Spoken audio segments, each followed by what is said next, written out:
Gadchiroli police दलाला गोपनीय सूत्रांकडून मिळालेल्या माहितीनुसार महाराष्ट्र छत्तीसगड सीमेवरील मौजा कुमणार वनक्षेत्रात माओवाद्यांकडून मोठ्या प्रमाणात शस्त्रे आणि स्फोटके लपवली आहेत.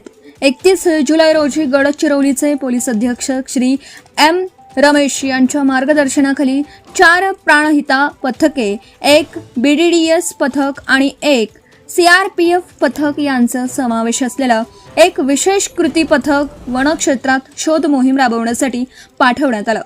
1 ऑगस्ट रोजी गडचिरोली पोलीस दलाने खालील माओवादी साहित्य जप्त करण्यात यश मिळवलं. या कारवाईत 1 SLR rifle, 2 0.303 rifle, 7 12 bore rifle, 3 single shot rifle, 2 BGL launcher, 3 SLR magazine, 1 IED स्फोटक, 2 बॅटरी इत्यादी साहित्य घटनास्थळी सापडलेलं असून सर्व माओवादी साहित्य गडचिरोली पोलीस दलाने जप्त केलं आहे. याबाबत अधिक तपास संबंधित पोलीस अधिकारी वरिष्ठांच्या मार्गदर्शनानुसार करत आहेत. Bureau report. Subscribe now and press the bell icon. Never miss an update.